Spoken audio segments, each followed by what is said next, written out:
Hi, everyone, and welcome to Three Coaches, One Topic. And tonight I'm joined by Wendy and Mawada.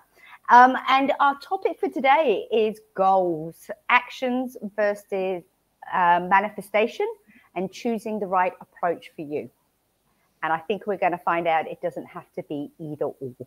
But anyway, before we get started on that, I'm going to hand you over to Wendy so she can just introduce herself and tell you a little bit about her business.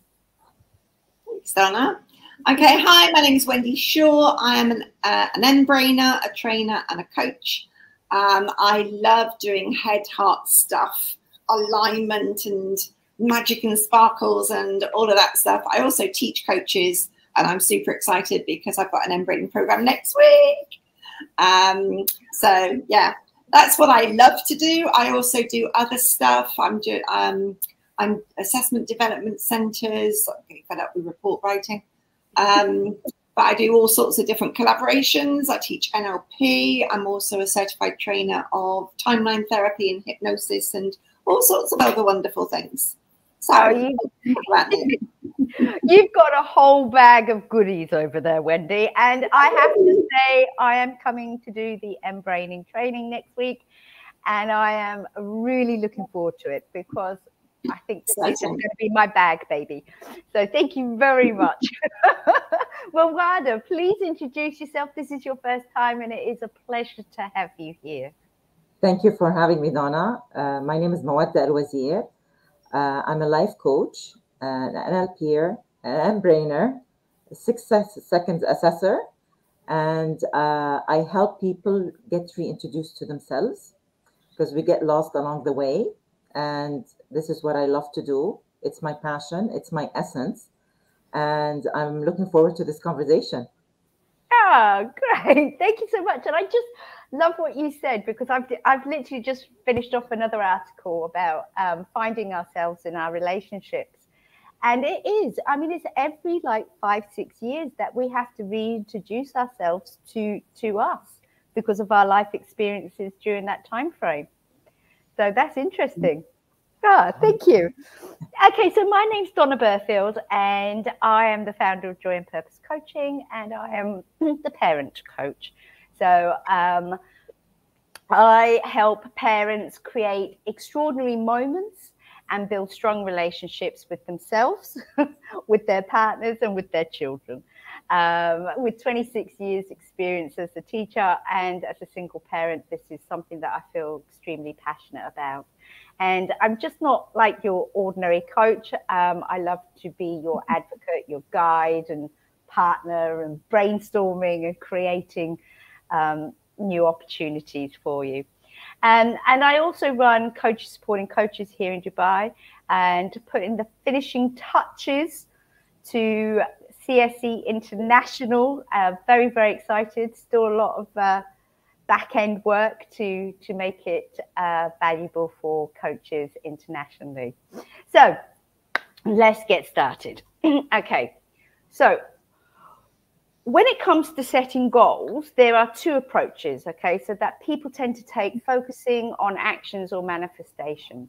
And while both approaches are effective, they have different strengths and different weaknesses, and understanding these differences between them can help you choose the right goal. So let's just go to you first, Wendy. Mm-hmm. What does your head, heart, and gut tend to pull you to? Action or manifestation? Okay, that's a good question. So let me just end-brain that one. So I always start with values, what's truly important to me. That's a great starting point. Head for creativity, thinking about all the different things that I want. But to engage the gut is about identity, but also taking actions. So that would fall into more of the action side of it. So yeah, with NLP as well, it's maybe not so much the actions, but just spending time to really get clarity on what specifically you want. So it's taking, I think everyone's familiar with the SMART formula. The specific, measurable, achievable, relevant, time-bound. In NLP, we do SMART plus. So specific plus simple. Your goal needs to be simple so you remember it. I know in corporates with KPIs and whatever, they're so long-winded that you never remember it. So measurable plus meaningful for you. Because if it's not meaningful, why do it? The A is for achievable, actionable, but also as if now. So writing goals, write it in your present tense, as if you've already achieved it, because that sets your unconscious mind to taking more action. Relevant, realistic, and responsible. So is it responsible for your family, for the globe, for the planet? Is it ecological? And T is for time-bound and towards, focusing on what you want rather than what you don't want. So, you know, that's just the starting, getting really specific. There's also a lovely set of questions that we use in NLP to really sort of think through the process and, make sure it's congruent. It's a good word. Yeah, and I have to say, if I know you were all over LinkedIn promoting your during ICW International Coaching Week, and I came to several of your workshops, and you covered this in detail, and it was super useful. So whenever you do this again, and especially next year, I can highly recommend anybody to just jump on. I mean, it doesn't cost you anything. I'll share the recording of the goal setting one, and I can post it as a comment when after this has gone live and it's out there. Ah, fantastic. Thank you very much. Adrian, sorry. Still getting used to the... So Adrian's just saying hello to us. She's been on Three Coaches, One Topic a few times, and we've just finished recording for next week. So thank you, Adrian. Mawada, what about you? What's coming up for you? For me, it's both. I'm very much in my head and my heart. Okay, I do. The action is there. My identity is there. But I always think, does this make me feel good? Does it make me feel comfortable? Is this going to make a difference for people around me? I do think of others. I'm a very extrovert, and that's a big part of my heart. But I am also practical, and does this make sense to me? Does it make sense? Is it there? So is it logical? It's not logical. I look at it, but then I do the actions and I do what I need to do, which is the guts, and then I let it go. So, and I do imagine myself there, but sometimes if it doesn't work the way I want it, I go with the flow. I'm very flexible in that way, because I know it's a better way. Yeah. You know what I mean? Yeah. So it's meant to be this way, and that's okay.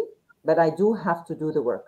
Like I said before, last year I was just waiting, manifesting, and doing nothing, and that doesn't work. It's not just that, you know. Yeah. And this year I went into real action, and I'm letting it go. So giving it and just going and moving it with the flow. Yeah, and you still have to be fairly purposeful. I'm very much like you. I think my masculine side is quite dominant. So I do like the actions. I do like planning and scheduling. However, I do lean in towards the manifestation side and also letting it go. It's a case of, you know what? I've done everything I can right now to set myself up for success, for this to be achievable. But if life gets in the way and something comes up, then I'm going to go with the flow. And so, it goes hand in hand. Yeah. So with your clients, do you feel that some of them, or the majority, fit into one camp over the other? Depends, I think. It's a mixture. Some people have a preference. I think visualization is an important one that comes up again and again. So, you know, creating a vision of that, whether it's imaginary, but they future pace it. So see yourself in the future. What will you see? What will you hear? What will you feel? So they actually try it on for themselves. But also having vision boards and having something visual, and writing out your goal and putting it on your bathroom mirror or somewhere where you see it regularly to kind of install that. Different things work for different people. I remember years ago, I was being coached myself, and I created a visual.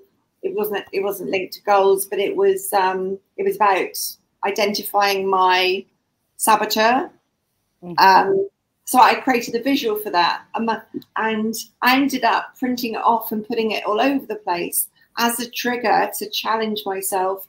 But then after a period of time, I realized, hang on a minute, this is something that I don't want to be reminded of anymore. I kind of worked through that, get it done, bin it.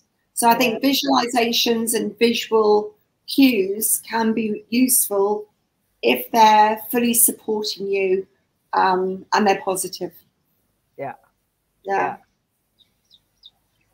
Mawada, what about yourself? Yeah. I want to mention a story that was when I did the NLP, the master. I was saying that I'm going to do it was 2016. I think it was May, something like that. And I said, I'm going to open my own freelance license, and myself and I, during that time, and in February or March 2017. Okay, this is what I said. And I was, at the time, I was working as a freelancer in a center. And that week, when I finished the NLP master, me and the person, the owner of that center, something happened weird. Weird. It's not that I don't want you to work here anymore. It wasn't like that. It was such a weird, that was intervention, I believe, you know.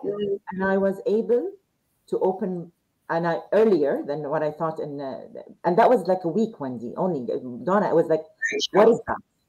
Yeah. I can't say, definitely manifesting does help, but I didn't do the work directly. I opened the license, but I never did the work until later, because I tried something also, again, because of my habits, feeling secure and working on a project with someone.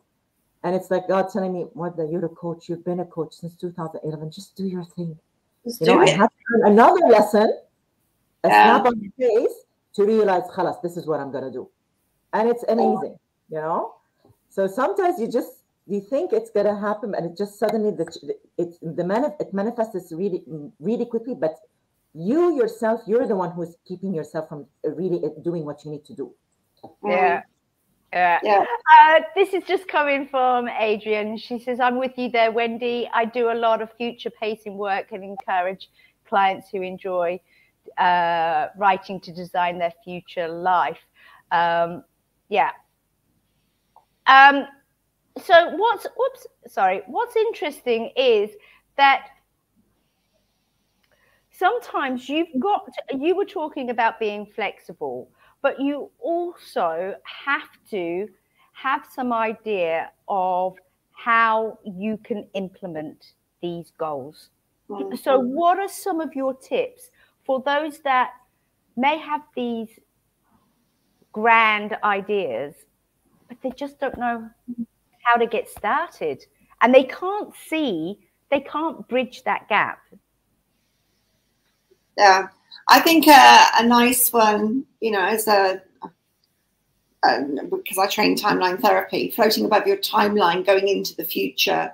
So imagine that goal, float up above now and go out into the future and associate into achieving that goal. So they try that on, and they see what they see, and they hear what they hear, and they feel what they feel on the successful achievement of whatever their goal was. And a useful technique there is to turn around and look back towards now and notice everything that has had to happen to help you achieve that goal. And as you come back to now, notice the first 2, 3, 4 steps. I've actually done it with clients where, you know, they told me what those steps are. Because they're floating above their timeline, I just make a note of them and then I gift it to them and say, there you go. Yeah. So that's a nice way of, especially when people are stuck and they don't know in their heads. So it's a way of getting them out of thinking from a place of, I don't know where to start. You think from a place of, I've achieved it. So that's a useful technique. And that's great for the coach as well, because I mean, that's really a powerful session, because you can ask those specific questions. Okay, so what day is it? What time is it? Who's with you? What are you wearing? You know, and so, you know, a week before this, what did you have to put in place for you to now do that? Oh, yeah. So then you're jotting it down for them and they're just rattling away. Yeah. That's a nice one. It is a good one. Mawada. I think narrowing things down, like when you're looking at your life as a whole, okay, where are the things, like especially the easiest is the wheel of life, and just noticing where you're not, what things you need to focus on. And then you focus and you notice that, okay, I am fine career-wise, I'm fine with the relationship, but I'm lacking in self-development or spiritual or family or my health. So then you narrow it down so you feel like a little bit lighter. And then you start looking, okay, where's your saboteur? Where's the thing that's keeping you from achieving these things? And you start imagining, you visualize that person or that thing or whatever. And you see it, when you want to slap it in the face or burn it up or whatever. So you and then you remove that, and then you go and see, where am I now and what can I do towards where I want to reach? And do you see yourself there, like something like timeline therapy into the future, but right there, like, what can you be doing now towards what you want to achieve there? I think sometimes, depending on the goal, but I've actually worked with somebody previously and they don't know so there's your future goal and it's way out there. So what would be your first goal that you'd need to achieve? So a short-term goal that's going to move you closer towards your long-term goal. So that's more, you know, it could be, what can you do in the next 3 months to make a step towards achieving that longer-term goal? So breaking it down into more manageable goals and just making sure that each one is well thought through and it's moving them towards what they want. Yeah. Exactly. There's also a technique now.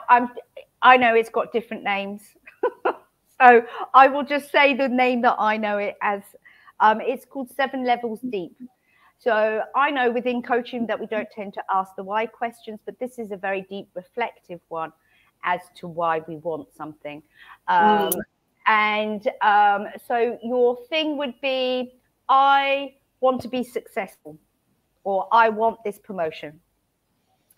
So it's like, why do I want this promotion? And then you go the next, you know, you respond, I want this promotion so I can provide for my family, or move country. Why do you need to move country, or why is it important to you? Sorry, yes. Why is it important for you to move country, or why is it important for you to provide for you? And then it's because blah, blah, blah. And again, you loop around. I hadn't done that before. I was actually doing KBB with Dean Graziosi and Tony Robbins at the beginning of my coaching career. And I did it. And yeah, I just burst into tears from what I thought at the beginning as to why I wanted it. On the 7th answer, it was just like, oh wow, I've got a bit of work to do. Yeah. I remember working with an executive client, and it really was just taking him through goal setting. And when we got to we use questioning for achievable outcomes. You know, it's what we teach in NLP. And when we got to, for what purpose do you want this? And he just had this realization, to make my mum happy. But she's going to be happy and proud of me, whatever. And he just had this whole, what are you talking about? Well, I don't know. And he had this whole internal, and he was literally about to invest all of his savings in setting up a business that he he had no passion for. Yeah. So thinking about the value for him of having that coaching session, and when he was just about to leave his corporate role and set up his own business, and he just said, wow, I've got some rethinking to do. It's like, so what are you passionate about? What do you really want? Because if you don't get the what right, yes, then how are you ever going to achieve it? You spend all that time and energy. And I think it's, you know, we've all set goals and achieved them, but we've also set goals and not achieved them. So what's the difference is the goals that we achieve are important to us. So if it's not aligned with what's important to us, we don't take as much action. We haven't got that motivation. Yeah. Yeah. And the thing is, you've got to take, you know, there's several camps of different people. Are you doing something to get that external validation? Is there ego involved? Is this materialistic, you know, or is this something that really resonates and is aligned with your values at the core of you? So I think that's something that people really, really need to reflect upon. And to answer your question, Wendy, you bring up a good point, because in preparation for this, I was looking back at some of the goals that I didn't achieve. And I knew why. I know, because it wasn't something I wanted to achieve necessarily. It was other people. It was society or my family telling me I had to do something. So are you guys open to sharing some maybe examples, either from yourself or past clients? I know you've just shared about that client, but are there any other examples? Yeah, Mawada, have you got some to share? I was never good at school, and I always disappointed my parents in all this, you know. So so it was very difficult for me to achieve what I wanted to achieve, you know. So I always thought, you know, I have to be a great student, or I had to be really good at this and stuff like that. So for when I entered university, I wanted to study art. It never worked out. I had to study English literature. Then I finished, and I graduated. I worked in the American Council. I never looked for anything. I wanted to get married and have kids. This is what I wanted, literally. And I'm from Saudi Arabia, and this is what was, not my father or my mom, they expected that from me, but this is something that the culture was like that. So this is what I wanted, and it never happened that way. I worked in the American Council for 7 years, worked in the National Commercial Bank there. I got into coaching there. Then I got married, moved to the UAE. I've been here for 17 years, 3 boys. I became a coach at the beginning, and this is my story. Yeah. You know, it's not something that I planned because my father expected me to be an A student. I was never an A student. I couldn't do that. So things happened to me, and then I started realizing, okay, I need to do something, and I started my career. I started my coaching, and now because of this purposeful, I was like pushed into it. You have a purpose in life. You have something else to keep in mind. You're gonna have kids. You're gonna get married, but you need something else. There's something more for you in the future for yourself. That's better. Yeah. You know. So this was like, for me, this is how it was. You know, I wanted kids and a marriage. That's what I wanted. But something completely much more meaningful, much more purposeful, much more nurturing for myself and the people around me. Yeah. So nice. It's true. It's funny, isn't it? How sometimes you don't know what you want or what you're looking for, and then it lands on your lap and you didn't realize. Exactly. Yeah. That's a strong. Do you have anything else to share with any of your Yeah, I think the importance of having the beliefs to support your goals. And to share with you, when I hit 40, my goals dried up. And it was the weirdest thing. It's like, well, what do I want? What do I want? And nothing was coming to me. And it was because I as a coach, you can't not coach yourself sometimes. Yeah, I remember asking to myself, what would I have to believe about myself to have no goals? And it actually took me all the way back to growing up as a little girl. My Auntie Mary, I adored her. She was absolutely gorgeous. And I remember as a kid, I always wanted to be just like her. And saying those words, I want to be just like her. Interestingly, she died at the age of 39. So on a very unconscious level, I was still holding on to this belief that I'm going to be just like Auntie Mary. I want to be just like her.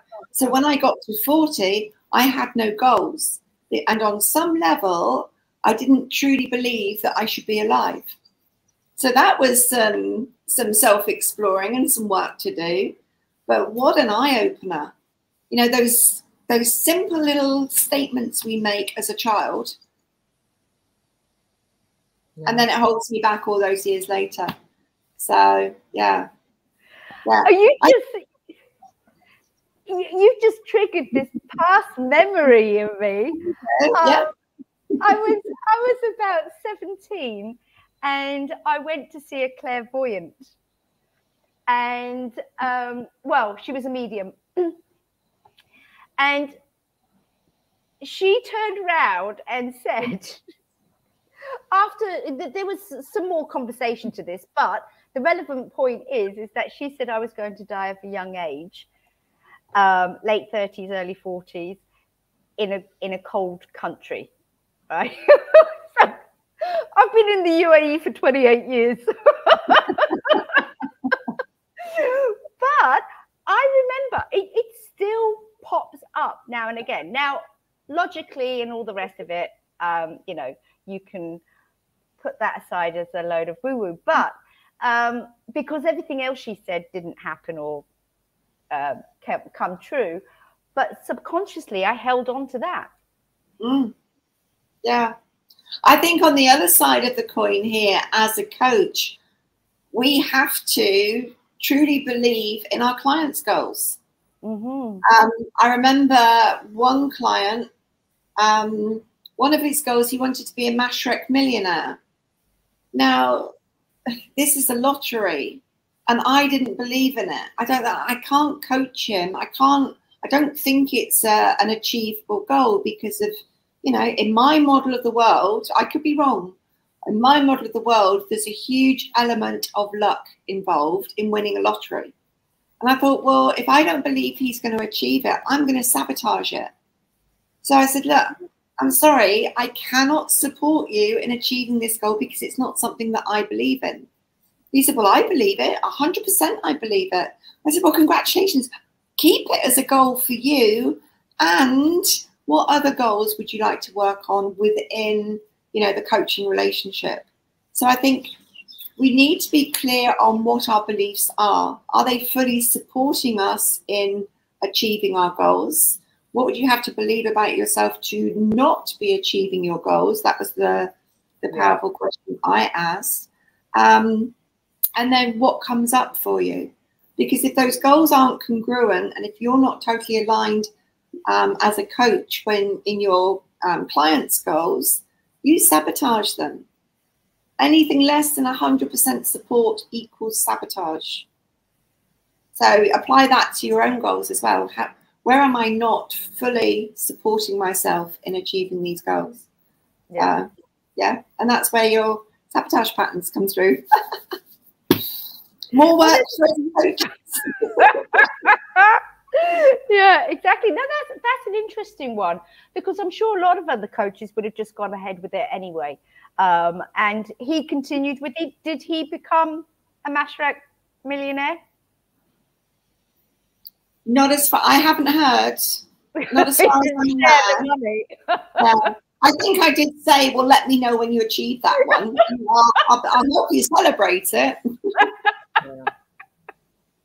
Exactly. Okay, so are there specific types of goals or circumstances which you would present or share with your clients? What circumstances would you say, okay, have you tried this manifestation, or have you, you know, considered? Yeah, one that popped into my head today, and it links to with relationships when people, my goal is to get that man, I want that one, or an apartment, I want that one, that specific one. Yeah. So rather than sort of focusing on one specific one, I've encouraged clients to, okay, what are the characteristics of that one? And get clear on what it is that you actually want in terms of the characteristics, the values, the whatever, and then manifest many options so that you can then choose from. Because I don't believe it's ecological to, you know, I want to date George Clooney. I don't care about his wife. You know, if that's my goal, how am I ever going to achieve that? And does he really want me? I mean, he doesn't know me, so he doesn't know yet. But it's, you know, it's not ecological for me to make a particular somebody my goal, because that's outside of my control. So we need to be careful when we're making goals that, you know, it's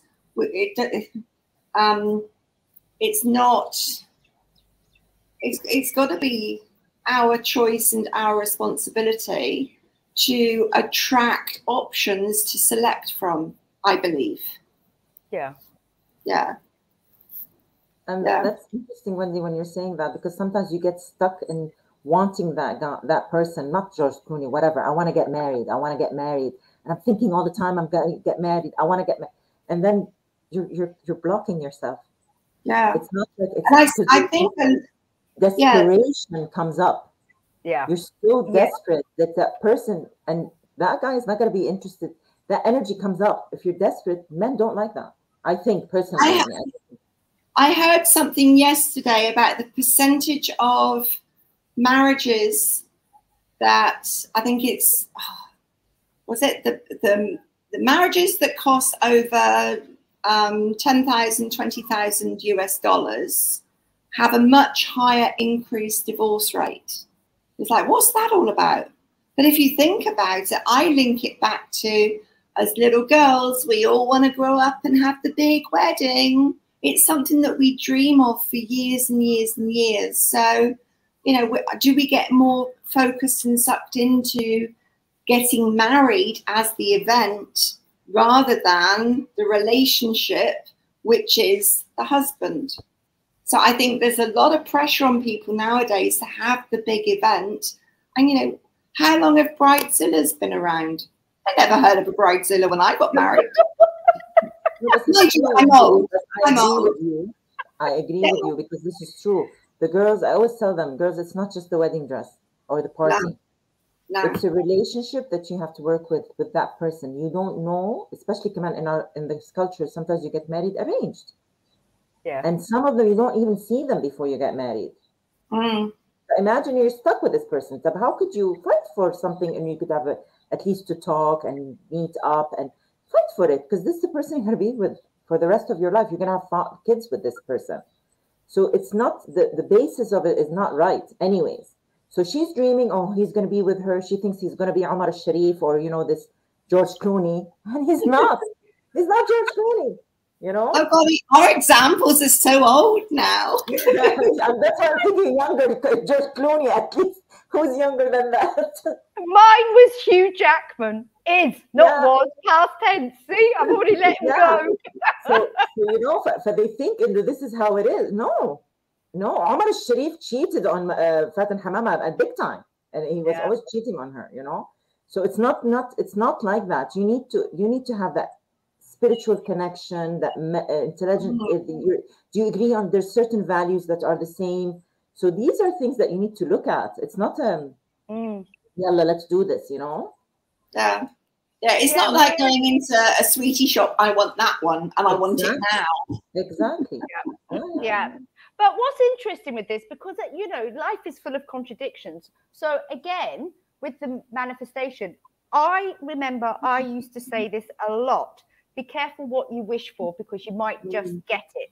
So I think you've got to be very intentional as to what you want. So if you want to get married, get specific on the values of that person. How are you going to communicate? How is he going to treat you?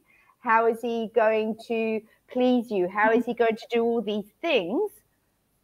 Because if you say, I just want somebody tall, dark, and handsome, and a lot of women like the bad boy look, well, you might get that. And the other baggage that comes with it. So, yeah. Then how can you change that? Because I have a client who's just looking, every relationship is the bad boy image. And I'm telling her, what are you getting? You're not getting the point. She wants that handsome, rugged look who's really exciting. And I told her, what do you want? Where are your values? What values do you want? That person has to meet your values. And she's very... Mawada, a top tip for you. Ask her to define the values and characteristics of her father. Haram, this is the issue. Her father passed away when she was 4 years old. Wow. So she hasn't got that as a point of reference. At all. And the mother's going to show her the perfect picture. And I'm sure it wasn't perfect. So, so she doesn't have that image. She doesn't have that image of a father. So, oh, gosh. Yeah. But let's not get on to father figures. Yeah. So mine wasn't a good one. Let's not bring it. Whoops. Is that up? Okay, so Adrian says, I think, oh, hold on. It's disappeared. Let's breathe. Okay, so the more and more people are losing sight of what the wedding day is all about. I work with a wedding stationery company and have been blown away by the amount of money people are spending on weddings. And there's another comment. My last one cost us $6,000 on a beach in Cornwall with a barbecue. Look, I'm going to be honest. I've only got one daughter. I've got twin boys. And people think it's a bit strange being a mother of only one daughter that I would say this. I've said to her, when you want to get married, you do it for you and your husband to be. If you want to get married in a specific place or a theme or what have you, this is your day. Who do you want to invite is up to you. I'm not going to put any restrictions or limitations or anything on you. So, yeah, I think it's important for people, parents to take that step back. And if my daughter says she wanted to get married in a registry office, that's her choice. If she wants to get married in jeans, that's her choice. I don't want to get married in jeans. I don't want to get married in a registry office. And that's choice. So that's fine. It's interesting, isn't it? How parents kind of almost project their goals and their wishes onto their kids. It has been. I'm not saying all of them. I've heard of it. Yeah, no, definitely. But generations are much more aware than before. The young girls that are getting married now, they're making it much more simple. They're more aware. There needs to be more awareness, definitely, but they're much more aware than before. My generation, definitely. Yeah, I mean, I even said to her, look, because I am divorced and the relationship is still quite estranged with my ex-husband. Do I desperately want to be there with Lauren? Absolutely, on her wedding day. But if she is feeling stressed and anxious of the thought of having both her parents there, and we've talked to her and said, we're going to, we're not going to argue. It's your day, all the rest of it. But if she is feeling that much anxiety, if she wants to elope, go and elope. I'm not going to add to that pressure. But sorry, Lauren, discussing your love life here. Well, not really. Okay, so let's have a look at some pros and cons for, let's start with action-orientated goals. What are the pros? What are the cons? I think the pros are that, you think it through and you can start taking actions now. I think the cons are not everything is a step-by-step process.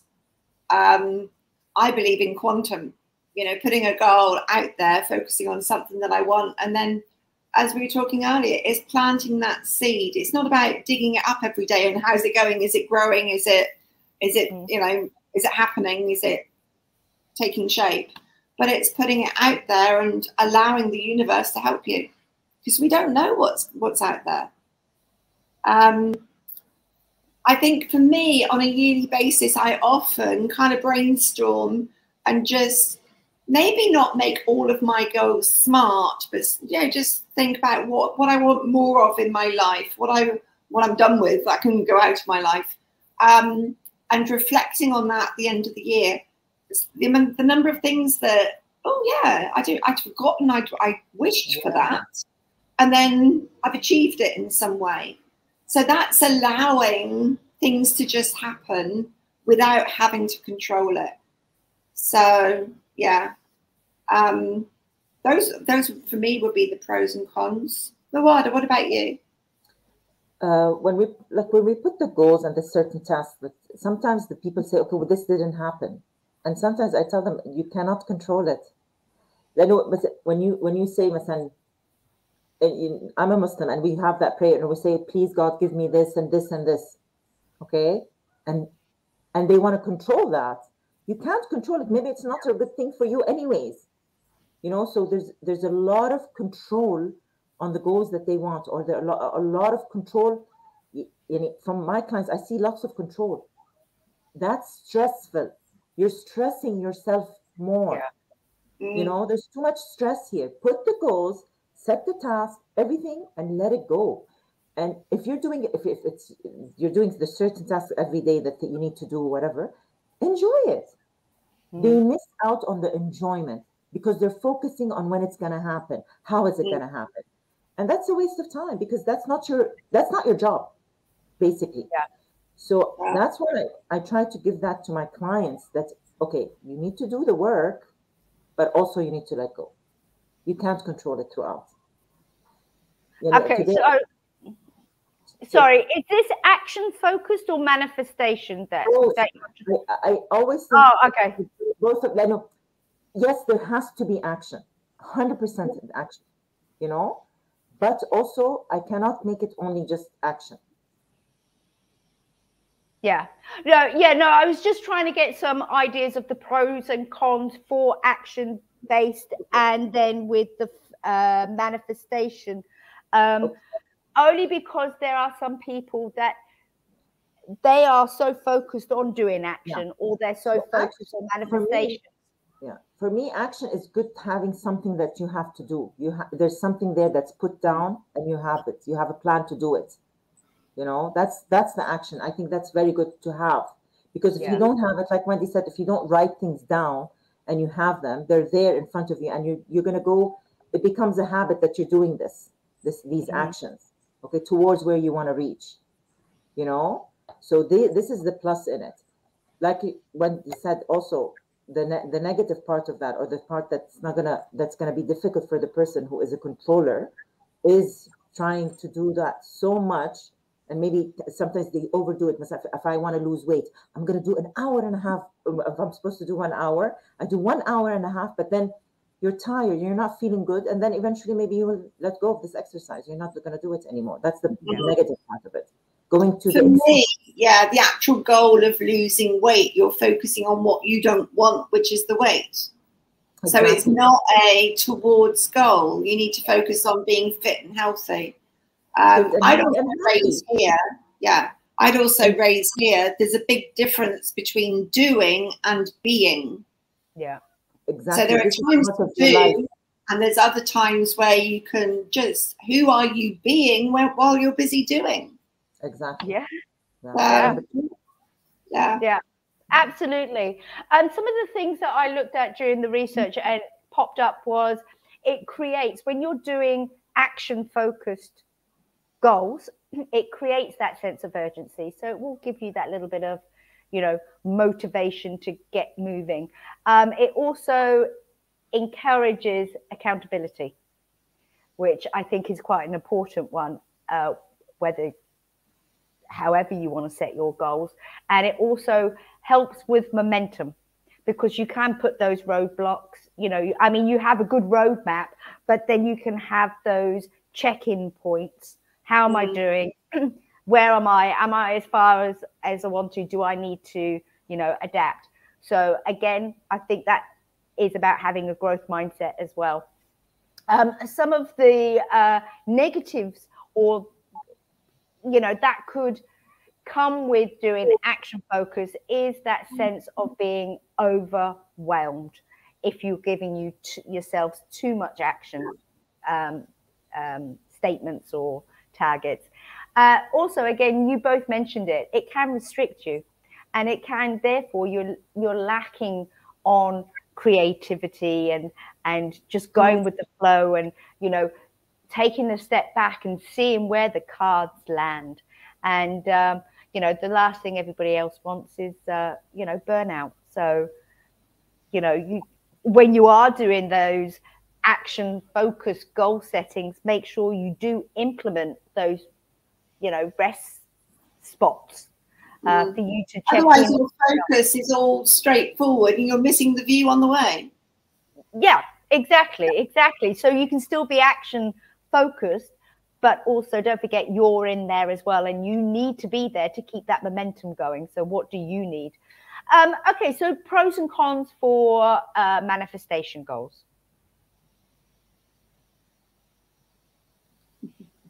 I just think all of the possibilities of manifesting. Oh, I could manifest George in my mind right now. Yeah. No, you're visualizing. You're daydreaming, girl. I know. Law of attraction. You know, you ask, you believe, and you receive. Nice. Is it going to happen though? Yeah, call me when he comes to your place. Yeah.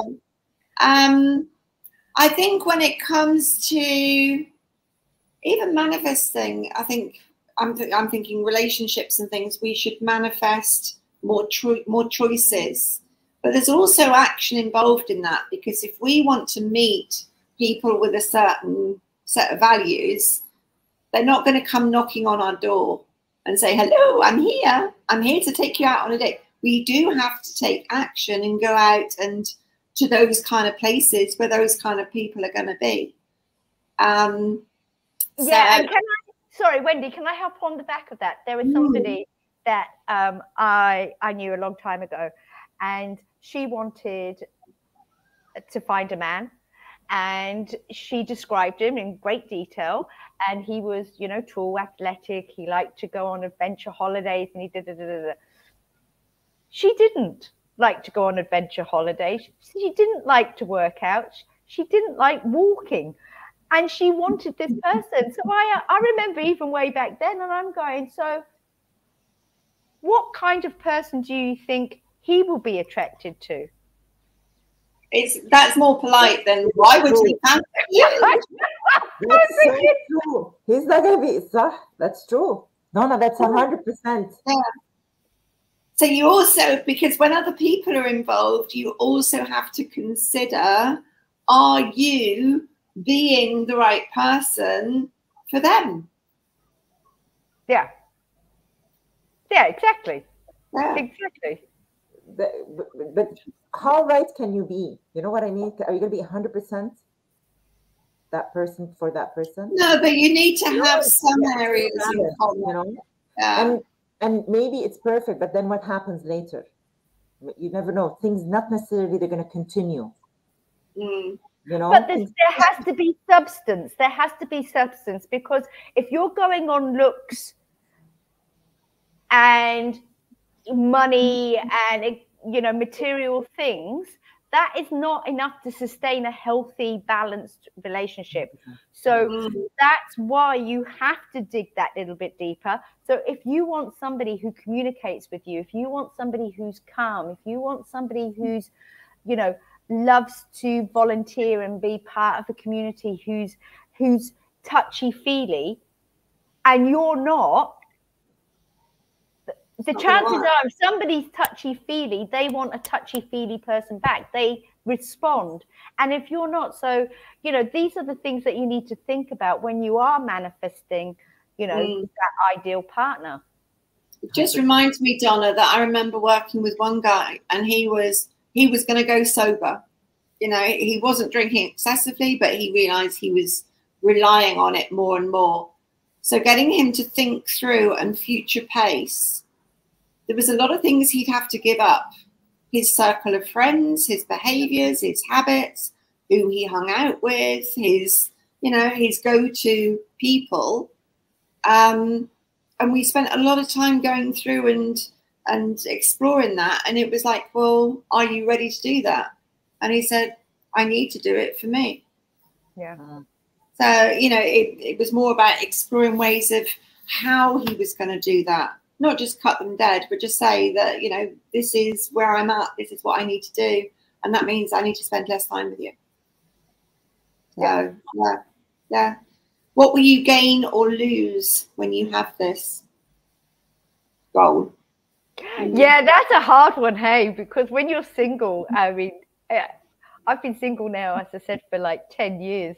And whilst I would love to have a partner, because I'd love that brainstorming communication and the, you know, the intimacy and all that, there's still, when I even mention that, there's still a little side of me is going, yeah, but then there's the snoring, and I've got to share my bed, and his leaving the. You just let it slip that part of your criteria for a relationship involves snoring.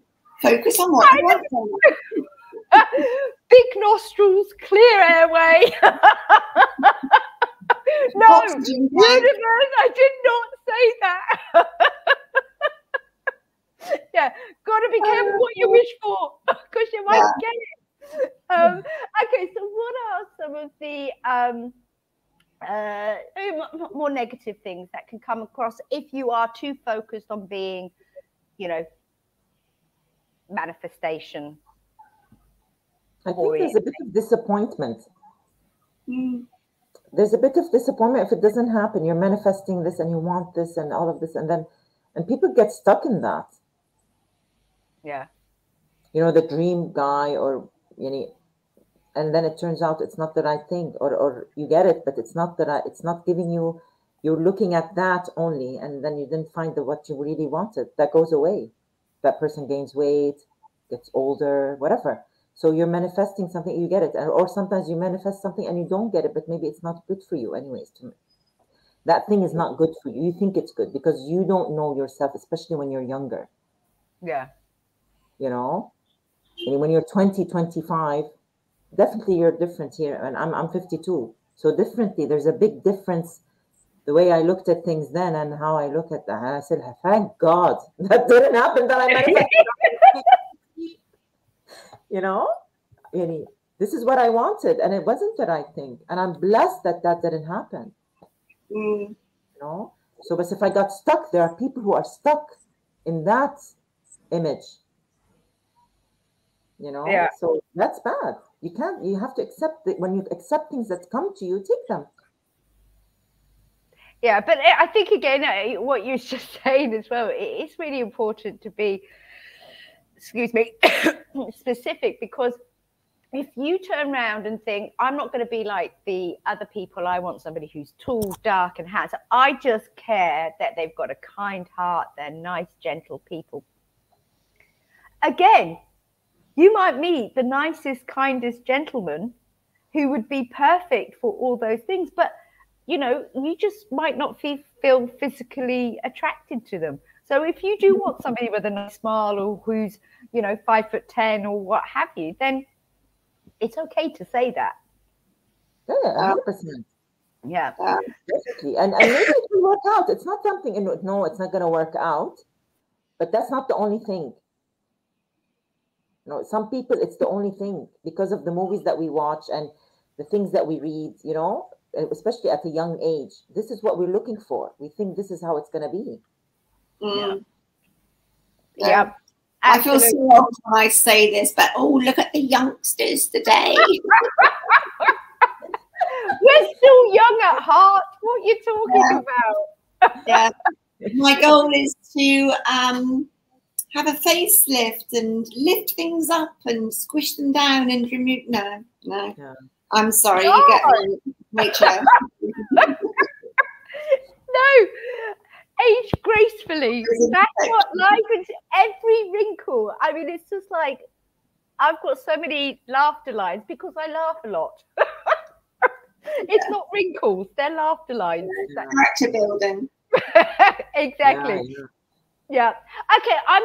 We're going to have to go in a second. So I'm just going to run through some of the pros and cons, as I said, on that research. So, the pros are it encourages visualization, which is what we covered. It helps to build self-belief. It can create a positive mindset, and it can help you to be more flexible. Okay, I would like this, and if this, you know, so that's a nice element. The cons are it can lack direction. Again, you can go off with the fairies, and being unrealistic. A lot of the times, there's not a lot of accountability. So it's like your backseat driver sitting there waiting to be taken somewhere. And along with that as well is about being passive. So you need to have that drive in you. This is what I want. This is what I'm going to go for. And with anything in life, you have to take action. So, okay. So just before we go, are there any last minute wisdom bombs that you would like to share? I'll just go back to focus on what you want and that feedback and flexibility. So notice, be aware of what results you're getting. If you're realizing, hang on, I'm not on the right path, do something different. You know, you have to become flexible. Yeah. And I don't think we've mentioned it, but you know, some people, and I know when I was younger, I was very materialistic. I'll have the house and I'll have the car and I'll have this and I'll have this. So it was all materialistic things. And yeah, so it's all doing, having, rather than being. Yeah, which is where the 7 levels deep really works with that. When you're thinking of, I want the big house, I want to be the CEO. And when you start digging, why do you want it? Is it because of significance and status and, you know, to prove something to everybody else? Is this really what you want? Yeah. Is it ego driven? Yeah. Yeah, exactly. Exactly. Mawada, any last parting thoughts? I think both are important, action and manifestation. Sometimes I see manifestation, people manifest negative. They are in a negative space, so negative things happen to them. So be careful what you are thinking of, what you're surrounding yourself of, the language that you use, because definitely you start seeing bad things. Bad things do come to you. So that's manifesting good things and letting it go is very important. Having that visualization that this is where I want to be, and you see that, and like you said, Wendy, the steps that we take to reach those, that's your motivator. But the actions have to be done. Putting the small tasks that you need to do. If you fail in them, pick yourself up again and do them again. And that's okay. So these 2 things are important and they go hand in hand, definitely. Thank you for sharing that. And on my parting note, I think the big thing is get excited, whatever goal it is. You know, be excited about it, invest your time, be kind to yourself. And it's funny, you know, if you don't succeed, it's not a failure. It maybe just be a redirection and go, you know what, that didn't work for me. What other opportunities are there out there? And I think it's very important that when we do hit a speed bump, that we take that pause and say, maybe it's telling me to see what other options are out there, so I can maybe redirect a little bit. So see that as a blessing. So on that note, ladies, thank you so very, very much for joining me today. It was a pleasure to meet you, Mawada. And it was really nice meeting you. Thank you. All right, ladies and gentlemen, take care and have a great evening. Good night, everyone.